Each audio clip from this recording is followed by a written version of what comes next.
نحمده ونصلي على رسوله الكريم اما بعد بسم الله الرحمن الرحيم اللهم صل على محمد وعلى آل محمد وبارك وسلم رب اشرح لي صدري ويسر لي امري واحلل عقدة من لساني يفقهوا قولي واجعل لي وزيرا من اهلي آمین یا رب العالمین۔ ناظرین کرام السلام علیکم ورحمۃ اللہ وبرکاتہ، اور یہ خصوصی پروگرام ہے دورہ ترجمہ قرآن کا۔ سورہ حج کا ہم نے مطالعہ شروع کیا ہے اور اب حج ہی کے حوالے سے کلام اور پھر اس کے بعد قربانی کا ذکر بھی آئے گا۔ ابراہیم علیہ السلام کے ذریعے اللہ تعالیٰ حج کی پکار لگانے کا تقاضا فرما رہا ہے اور اللہ تعالیٰ ان کو حکم دے رہا ہے۔ آئیے مطالعہ شروع کریں سورہ حج کی آیت نمبر 27 سے۔ اعوذ باللہ من الشیطان الرجیم، بسم اللہ الرحمن الرحیم۔ وَأَذِّن فِي النَّاسِ بِالْحَجِّ يَأْتُوكَ رِجَالًا وَعَلَى كُلِّ ضَامِرٍ يَأْتِينَ مِنْ كُلِّ فَجٍّ عَمِيقٍ۔ اور ابراہیم لوگوں میں حج کا اعلان کر دو کہ وہ تمہارے پاس پیدل اور دبلی اونٹنیوں پر بھی آئیں، وہ چلی آتی ہیں ہر دور دراز کے راستے سے۔ مراد ہے کہ دور دراز سے لوگ چلے آئیں گے۔ روایات میں ذکر آتا ہے کہ اللہ پکار لگاؤں گے تو بے آواز زمین ہے، بھئی پکار تم نے لگانی ہے، بندے ہم نے بھیجنے۔ اور آج کیا رونق ہے اللہ کے گھر پر، بندے سبحان اللہ کوٹا لگانا پڑتا ہے، لمیٹیشنز لگانی پڑ جاتی ہیں۔ اسی پکار کی آج ہم عملی شکل بھی دیکھ رہے ہیں، دنیا جہاں سے مسلمان چلا آ رہا ہے۔ فرمایا کہ لیشہدوا منافع لہم، تاکہ وہ اپنے فائدوں کے مقام پر موجود ہوں، ظاہری بھی فائدے، باطنی بھی، انفرادی بھی، اجتماعی بھی، دنیاوی بھی اور آخرت کے بھی، معاشی بھی اور معاشرتی و سیاسی اور گلوبل لیول کے فوائد بھی۔ ایک ہی پکار پر سارے مسلمان جمع، لبیک اللہم لبیک کی پکار۔ ڈسپلن کو دیکھ لیا جائے، لاکھوں افراد منا، پھر منا سے عرفات، عرفات سے مزدلفہ، پھر منا، پھر جمرات کا معاملہ، قربانی کا معاملہ، حلق کا معاملہ اور طواف زیارت کا معاملہ۔ یہ جو منورنگ ہو رہی لاکھوں، انسان دنگ رہ جاتا ہے۔ یہ موجزانہ کیفیت ہے جو اللہ عطا فرما رہے، بہت سارے فائدے۔ فرمایا لیشہدوا منافع لہم، تاکہ وہ اپنے فائدوں کے مقام پر آپ موجود ہوں۔ وَيَذْكُرُوا اسْمَ اللَّهِ فِي أَيَّامٍ مَعْلُومَاتٍ، اور تاکہ وہ اللہ سبحانہ وتعالیٰ کا ذکر کریں مقررہ دنوں میں، مراد ذبح کرتے وقت۔ مقررہ دن کون سے؟ قرآن پاک نے نہیں بتایا، سنت نے بتایا، قربانی کے ایام کی طرف اشارہ۔ علی ما رزقہم من بہیمۃ الانعام، ان مویشی چوپایوں پر جو ہم نے انہیں عطا کیے ہیں۔ فکلوا منہا واطعموا البائس الفقیر، بس تم ان میں سے خود بھی کھاؤ اور بدحال محتاج کو بھی کھلاؤ، خود بھی استفادہ، دوسروں کو مخلوق خدا میں بھی تقسیم کرو۔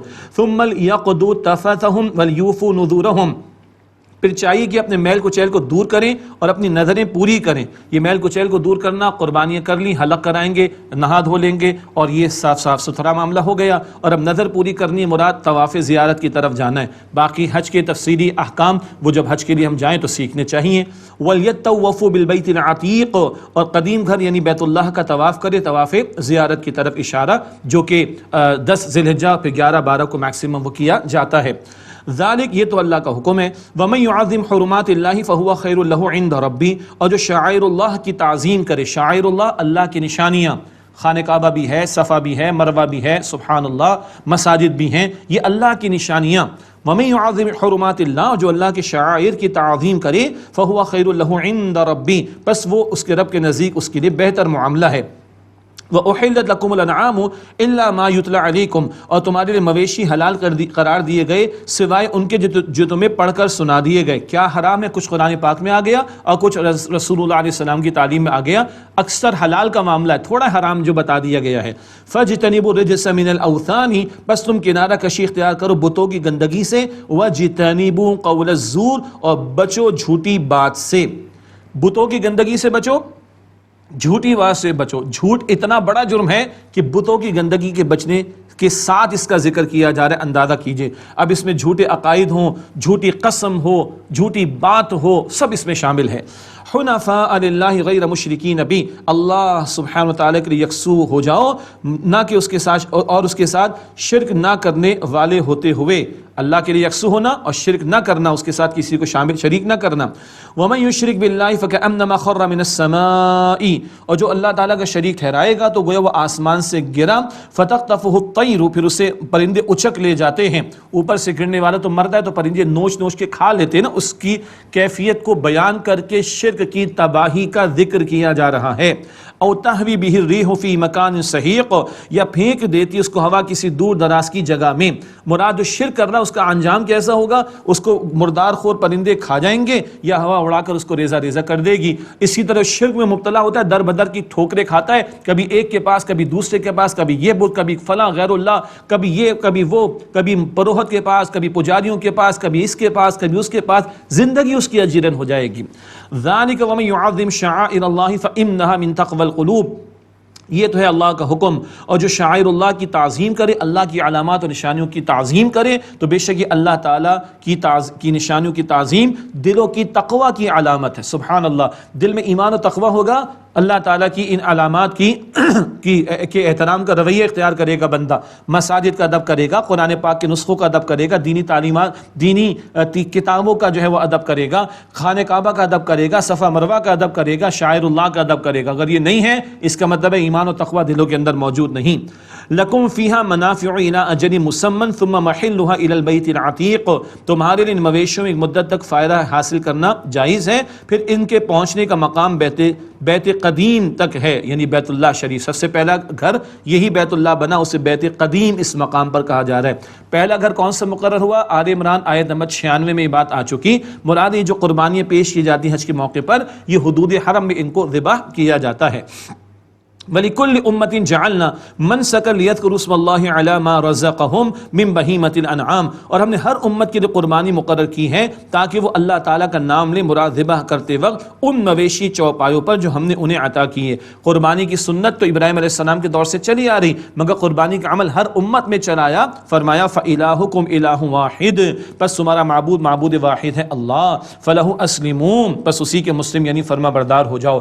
ایک نقطہ ذہن میں رہے، ایک قربانی حجاج پیش کرتے ہیں وہ حج تمتع عام طور پر ہوتا ہے، یہ حج قران کا معاملہ، ایک سفر میں حج بھی ہے اور عمرہ بھی ہے، ایک ٹکٹ میں ماشاءاللہ دو مزے لے رہے ہیں، سبحان اللہ، ایک سفر میں دو باتیں جمع کر رہے ہیں، تو شکرانے کے طور پر قربانی۔ حاجیوں کی قربانی الگ ہے اور عید الاضحیٰ کے موقع پر سنت ابراہیمی والی قربانی الگ ہے، اس کو گڑبڑ نہیں کرنا چاہیے جیسے کہ منکرین سنت اور اس طرح کے لوگ کرتے ہیں۔ اور اللہ کی ٹون یہاں پر دیکھیں، ہر امت کے لیے ہم نے قربانی کو مقرر کیا۔ اب آگے فرما رہا ہے فَإِلَٰهُكُمْ إِلَٰهٌ وَاحِدٌ، اللہ فرما رہے ہیں تمہارا معبود واحد ہے، فَلَهُ أَسْلِمُوا، بس اس کے لیے مسلم یعنی فرما بردار ہو جاؤ۔ وَبَشِّرِ الْمُخْبِتِينَ، اور اے نبی صلی اللہ علیہ وسلم عاجزی اختیار کرنے والوں کو خوشخبری دے دیجئے۔ یہ بہت قیمتی بات ہے۔ عاجزی کیا ہے؟ بندہ اپنی نعمت، اپنی نیکیوں کے اوپر، اپنی عبادات پر نازاں نہ ہو، اس کو گھمنڈ نہ ہو، اسے زعم نہ ہو، اسے دھوکہ نہ آ جائے، اسے تکبر نہ آ جائے، وہ فخر نہ جتائے، دوسروں کو حقیر نہ سمجھے، اپنی نیکیوں کے چرچے نہ کرے۔ اللہ مجھے اور آپ کو اخلاص عطا کرے، اللہ مجھے اور آپ کو عاجزی عطا کرے، اللہ مجھے اور آپ کو دکھاوے سے، باطن کے تکبر سے، غرور سے اللہ ہم سب کی حفاظت فرمائے۔ کون ہے مخبتین؟ کون ہے عاجزی اختیار کرنے والے؟ اب ایمان والوں کی بڑی پیاری صفات کا بیان۔ الذین اذا ذکر اللہ وجلت قلوبہم، وہ کہ جب اللہ تعالیٰ کا ذکر کیا جاتا ہے تو ان کے دل کانپ اٹھتے ہیں۔ والصابرین علی ما اصابہم ومقیم الصلاۃ، اور وہ صبر کرنے والے اس پر جو انہیں پہنچے، مراد جو تکلیفیں انہیں پہنچتی ہیں اس پر وہ صبر کرتے ہیں۔ والمقیم الصلاۃ، اور نماز قائم کرنے والے ہیں۔ ومما رزقناہم ینفقون، اور جو ہم نے انہیں رزق میں سے عطا فرمایا اس میں سے خرچ کرتے ہیں۔ یہ بات بار بار آتی، جو ہم نے عطا فرمایا، ہم جو خرچ کر رہے ہیں وہ ہمارا نہیں، اللہ کا ہے، اللہ ہی کا اللہ کو لوٹا رہے، ہمارا کمال کیا ہے؟ مگر اس کی شان کریمی، وہ کہتا ہے کہ میں تمہیں قبول کر کے اجر بھی دوں گا، بڑھا چڑھا کر دوں گا، اس کی شان کریمی کا معاملہ ہے۔ وَمِمَّا رَزَقْنَاهُمْ يُنْفِقُونَ، اور جو ہم نے انہیں رزق میں سے عطا فرمایا اس میں سے وہ خرچ کرتے ہیں۔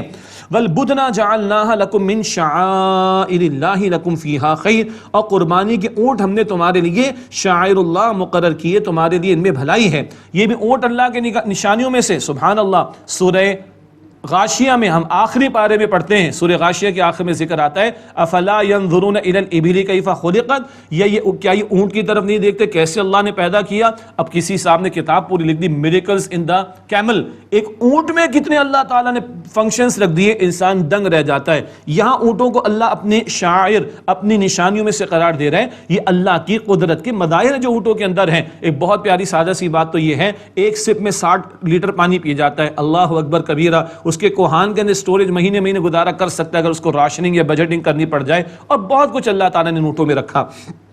فرمایا فَاذْكُرُوا اسْمَ اللَّهِ عَلَيْهَا صَوَافَ، بس اللہ کا نام لو ذبح کرتے وقت ان پر قطار باندھ کر قطار میں کھڑے ہو کر ذبح کا معاملہ یاد آتا ہے نا ہمیں. حجۃ الوداع کا موقع 100 اونٹ اللہ کے پیغمبر علیہ السلام نے نحر کیے, 63 اپنے مبارک ہاتھوں سے, بقیہ سیدنا علی نے کیے, اور وہ اونٹ خوش قسمت تھے, اونٹ قطار میں کھڑے تھے پیش کرتے ہوں گے اپنی گردنوں کو, اور حضور نے ان کو اپنے مبارک ہاتھوں سے نحر کیا صلی اللہ علیہ وسلم. ہاں ایک اونٹوں کی صف ہے یہ قطار کا معاملہ, ایک ایمان والوں کی صف ہے جو اللہ تعالیٰ کو پسند ہے, اور ایمان والوں کی صفوں کا ذکر سورۃ الصف میں آتا ہے 28ویں پارے میں, ان اللہ یحب الذین یقاتلون فی سبیلہ صفا کأنہم بنیان مرصوص. بے شک ایمان والے وہ ہے اللہ ان کو پسند فرماتا ہے جو اللہ تعالیٰ کی راہ میں صفیں باندھ کر سیسا پلائی ہوئی دیوار کی طرح مضبوط ہو کر اللہ کی راہ میں جنگ کرتے قتال کرتے ہیں. وہ صفیں ایمان والوں کی جو قتال میں کھڑے ہوتے ہیں, یہ صفیں اونٹوں کی ہیں. کبھی ایمان والوں کو بھی قطار میں کھڑا ہونا ہوگا. اللہ شوق شہادت اور جذبہ جہاد مجھے اور آپ کو ہم سب کو عطا فرمائے. فَإِذَا وَجَبَتْ جُنُوبُهَا فَكُلُوا مِنْهَا وَأَطْعِمُوا الْقَانِعَ وَالْمُعْتَرَ. پھر جب ان کے پہلو زمین پر لگ جائیں, مراد نہر ہو گئے, گر گئے زمین پر, تو ان میں سے خود بھی کھاؤ اور کھلاؤ سوال نہ کرنے والوں کو بھی, اور سوال کرنے والوں کو بھی خود استعمال کرو. بعض تمہارے دوست احباب ان کو بھی دو, اور بعض وہ سوال کرنے والے محتاج ان کو بھی دو. اس سے معلوم ہوتا ہے پسندیدہ ہے کہ قربانی کا گوشت تقسیم کریں تو 3 حصے کر لیں. 33% ہونا شرط نہیں. آپ کے میرے گھر میں وسعت ہے, تھوڑا رکھیں, باقی بانٹ دیں لوگوں کو. لیکن ہو سکتا ہے اپنے گھر میں ضرورت ہو تو زیادہ رکھ لو, اپنے رشتے داروں میں زیادہ محتاج ان کو زیادہ دے دو, کوئی حرج کی بات نہیں. پسندیدہ ہے, خود کھاؤ, سوال نہ کرنے والوں کو بھی دو اور سوال کرنے والوں کو بھی دو. کذالک سخرناها لکم لعلکم تشکرون. اسی طرح ہم نے انہیں تمہارے لیے مسخر کر دیا تاکہ تم شکر ادا کرو. تمہاری ایک پکار پر تمہارے پیچھے ہوتے ہیں. سبحان اللہ, کیا منظر ہوگا صحرا کے اندر 20 25 50 اونٹ چل رہے ہیں, ایک بچے نے نکیل آگے پکڑ کی, سارے پیچھے چلے آ رہے ہیں. حالانکہ یوں منہ کھول کر بھی دیکھتے تو بچے کی جان نکل جائے. اللہ اکبر, تمہارے تابع کر دیا تاکہ تم شکر ادا کرو. اب قربانی کی روح, اس کا ایسنس وہ بیان کیا جا رہا ہے. بقرعید کا موقع آتا ہے نا, آج کل دکھاوے بھی ہیں, پتہ نہیں کیا کچھ ہو رہا ہوتا ہے. رہ گئی رسم ادا روح بلالی نہ رہی, فلسفہ رہ گیا تلقین غزالی نہ رہی. اللہ فرما رہا ہے قربانی کی روح کیا ہے, مقصود کیا ہے. لن ینال اللہ لحومها ولا دماؤها ولکن ینالہ التقوی منکم. اللہ کو نہ ان قربانی کے جانوروں کا گوشت پہنچتا ہے اور نہ ان کا خون پہنچتا ہے, بلکہ اللہ کو تمہارا تقوی پہنچتا ہے. آج یہ جانور تمہارے اختیار میں, چند ہزار کا چند لاکھ کا تم نے لیا, تمہارے اختیار میں, تم نے ہاتھ چھری پھیر دی. تمہاری گردن کا مالک کون ہے؟ اللہ. اس گردن کو مالک کے حکم پر قربان کرنے کے لیے تیار ہو. اللہ اکبر کبیرہ. گوشت تو سارا سال کھاتے ہیں, یہ کوئی اینول میٹ فنکشن تھوڑی ہے ہمارا. اللہ اکبر کبیرہ, اللہ اکبر کبیرہ. تو اللہ کو تمہارا تقوی چاہیے. سب کچھ اللہ کے خاطر قربان کرنے کو تیار ہو گے نہیں. اور پیچھے واقعہ کون سا ہے؟ سورہ صافات میں پڑھیں گے ابراہیم علیہ السلام کا واقعہ. بچہ ہے ابھی, بیٹا 13-14 برس کا ہوا, اللہ کہتے ہیں ذبح کر دو, محبوب ترین شے ہے, قربان کر دو اللہ کی راہ میں. یہ ہے قربانی, اپنی محبوب ترین شے کو اللہ کی راہ میں قربان کرنے کے لیے تیار رہنا. فرمایا لن ینال اللہ لحومها ولا دماؤها ولکن ینالہ التقوی منکم. اللہ کو نہ ان کا گوشت پہنچتا ہے اور نہ ان کا خون پہنچتا ہے, بلکہ اللہ کو تمہارا تقوی پہنچتا ہے. کذالک سخرها لکم لتکبروا اللہ علی ما ہداکم. اسی طرح اللہ فرماتا ہے کہ اللہ تعالیٰ نے اسے تمہارے لیے, یعنی جانوروں کو تمہارے لیے مسخر کر دیا تاکہ تم اللہ کی بڑائی بیان کرو اس پر جو اللہ نے تمہیں ہدایت عطا فرمائی. اللہ کی بڑائی کیا ہے؟ تکبیرات ہم عید الفطر کے دن بھی پڑھتے ہیں, تکبیرات عید الاضحیٰ کے موقع پر بھی پڑھتے ہیں, تکبیرات ذبح کرتے وقت بھی پڑھتے ہیں, اللہ اکبر بھی پڑھتے ہیں, لا الہ الا اللہ. کیا مطلب ہے تکبیر کا؟ اللہ بڑا ہے, سبحان اللہ. اللہ کی بڑائی مانی جا رہی. اللہ کے رسول کو فرمایا گیا تھا وَرَبَّكَ فَكَبِّرْ, اپنے رب کی بڑائی کا بول بالا کیجئے. سورہ بنی اسرائیل کے آخر میں ہم نے پڑھا وَكَبِّرْهُ تکبیرا, رب کی بڑائی کا بول بالا کیجئے. محض اللہ اکبر کہنا کافی نہیں, اللہ کی بڑائی کے نفاذ کی جد و جہد بھی ضروری ہے. یا وسعت افلاک میں تکبیر مسلسل, یا خاک کی آغوش میں تسبیح و مناجات. وہ مذہب مردان خود آگاہ و خدا مست, یہ مذہب ملا و جمادات و نباتات. ارے جمادات نباتات سبھی اللہ کی تسبیح پڑھ رہے ہیں, تم بھی اللہ اکبر کہہ کے مطمئن ہو کر بیٹھ جاؤ. This is not enough, this is not required from you. اللہ تو تم سے تمہاری جانوں کے نذرانے تک مانگتا ہے اس کے کلمے کی سربلندی کے لیے. انبیاء شہید ہوئے اللہ کی راہ میں, اللہ والے شہید ہوئے اللہ کی راہ میں. یہ ہے the very meaning of the تکبیر, اللہ کی بڑائی کا بول بالا کرنا.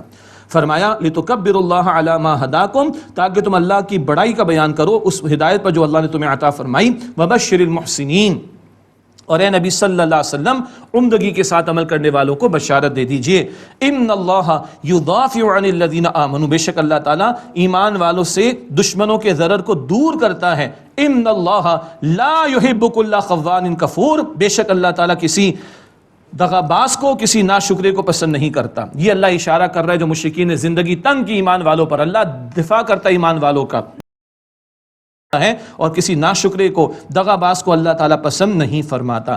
اب جو اگلی آیات آ رہی ہیں اس میں ایک رائے یہ ہے کہ سفر ہجرت کے دوران میں یہ آیات آئیں، یہ ہے برزخی مزاج والا معاملہ اس صورت کا، مکی مضامین والی آیات بھی ہیں، مدنی مضامین والی آیات بھی ہیں، اور برزخی والا معاملہ سفر ہجرت کے دوران آیات آ رہی ہیں، قتال کی اجازت آ رہی، مکہ کے 13 برس قتال کی اجازت نہیں تھی، صبر ہی صبر کا حکم تھا، اب سفر ہجرت کے دوران قتال کی اجازت ہے، اور جب حضور مدینہ تشریف لے آئیں گے تو قتال کا حکم بھی آ جائے گا۔ سورۃ البقرہ میں وہ ہم پڑھ چکے، البقرہ کا نزول ہجرت مدینہ کے بعد ہوا۔ اب اجازت کا بیان، اذن للذین یقاتلون بانہم ظلموا، جن سے کافر لڑتے ہیں ان لوگوں کو اذن دے دیا گیا، اجازت دے دی گئی جنگ کرنے کی، کیوں؟ اس لیے کہ ان پر ظلم کیا گیا تھا، ظلم کیا گیا ایمان والوں پر، اب اللہ تعالیٰ دفاع فرما رہا ہے ایمان والوں کا، ان کو اجازت دے رہا ہے جنگ کرنے کی کفار کے مقابلے میں۔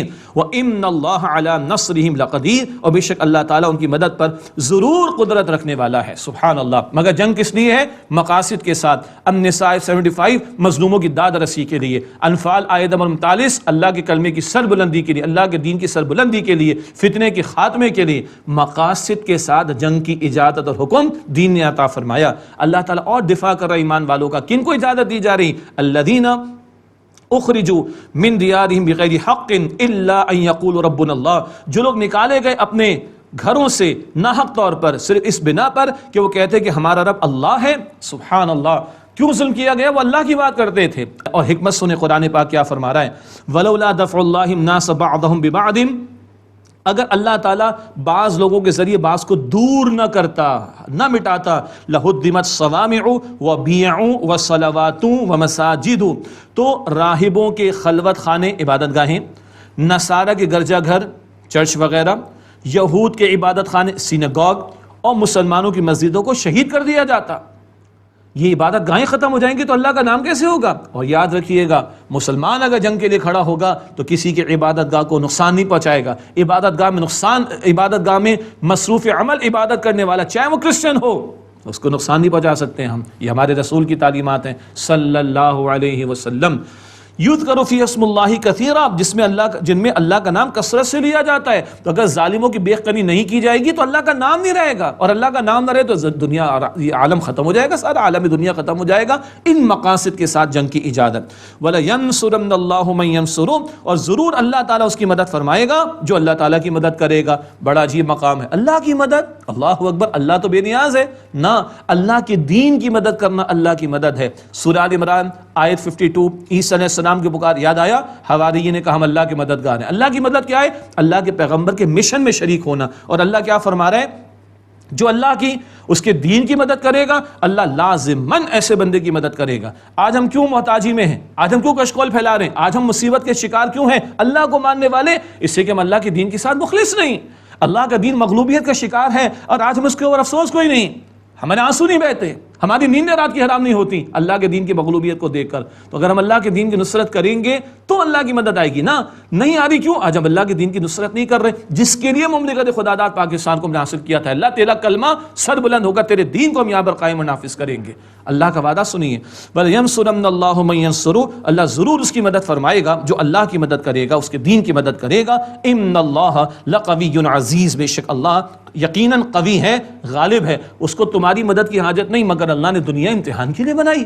ایمان والوں کا بھی امتحان ہے، دعویٰ کرتے ہو ایمان کا تو دعوے کا ثبوت پیش کرو، اور تن من دھن اللہ کے دین کی سربلندی کے لیے لگانے کی جد و جہد کرو۔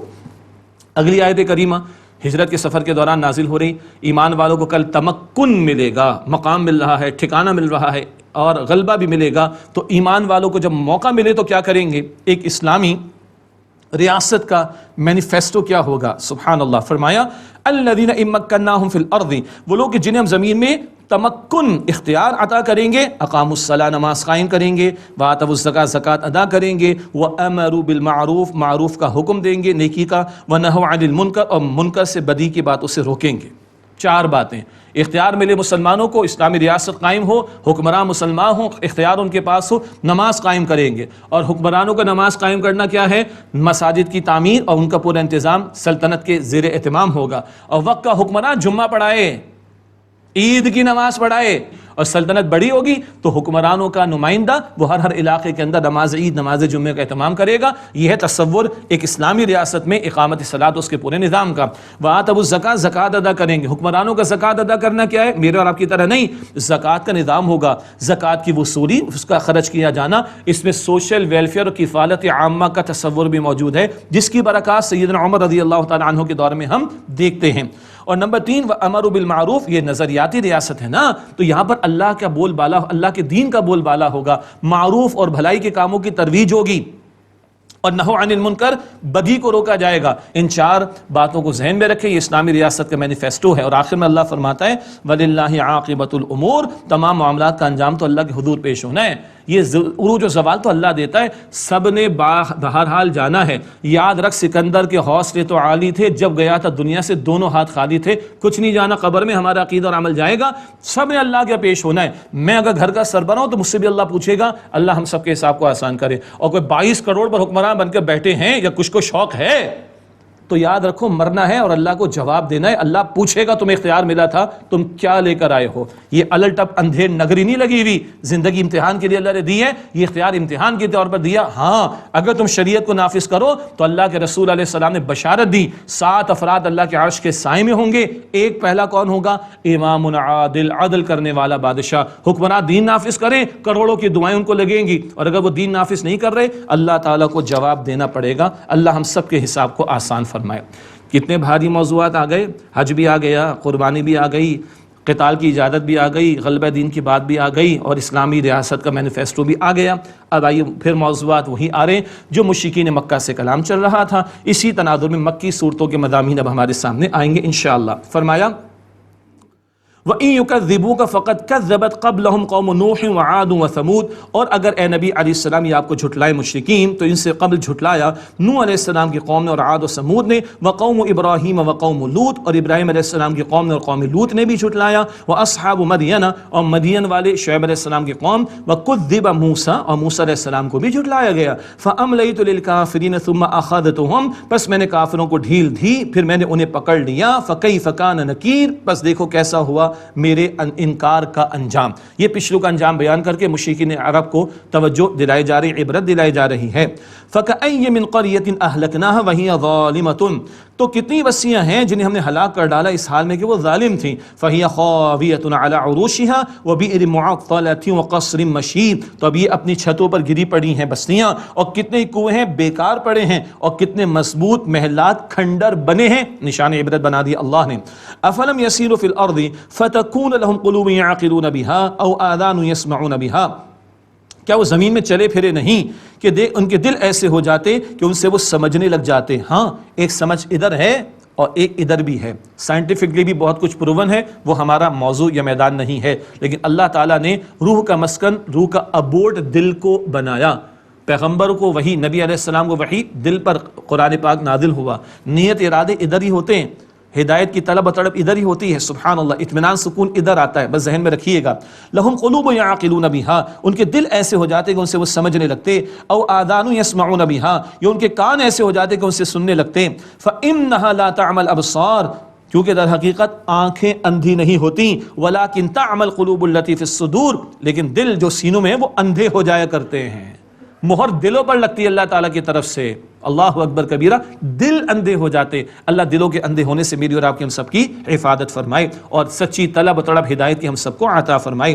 وَيَسْتَعْجِلُونَكَ بِالْعَذَابِ وَلَن يُخْلِفَ اللَّهُ وَعْدَهُ، اور وہ آپ سے عذاب کی جلدی مچاتے ہیں، جلدی عذاب مانگتے ہیں، اور ہرگز اللہ اپنے وعدے کے خلاف نہیں کرے گا. وَإِنَّ يَوْمًا عِندَ رَبِّكَ كَأَلْفِ سَنَةٍ مِّمَّا تَعُدُّونَ، اور بے شک آپ کے رب کے ہاں ایک دن 1000 برس کے مانند ہے اس کے مطابق اے لوگوں جو تم اپنے حساب کتاب کے مطابق گنتے ہو. جلد بازی مرضی نہ کرو، اللہ کا ایک دن 1000 برس کے برابر، اور ایک جگہ آئے گا سورہ معارج میں 29 پارے میں 50,000 برس کے برابر۔ تو کبھی اللہ کی ایک پلاننگ 1000 برس کی، کبھی 50,000 برس کی، تمہارے حساب کتاب کے اعتبار سے جلدی نہ کرو۔ وَكَأَيٍّ مِّن قَرْيَةٍ أَمْلَيْتُ لَهَا وَهِيَ ظَالِمَةٌ ثُمَّ أَخَذْتُهَا وَإِلَيَّ الْمَصِيرُ، اور کتنی بستیاں ہیں میں نے ان کو ڈھیل دی جبکہ وہ ظالم تھیں، پھر اللہ فرماتے پھر میں نے انہیں پکڑا اور میری طرف لوٹ کر آنا ہے۔ اللہ تعالی ہمیں آج ہماری مہلت ہے، فائدہ اٹھا کر کل کی تیاری کی توفیق دے، اللہ ہمیں جہنم سے آزاد فرمائے، اللہ ہم سب کو جنت الفردوس عطا فرمائے، آمین یا رب العالمین۔ وآخر دعوانا الحمد للہ رب العالمین، والسلام علیکم ورحمۃ اللہ وبرکاتہ۔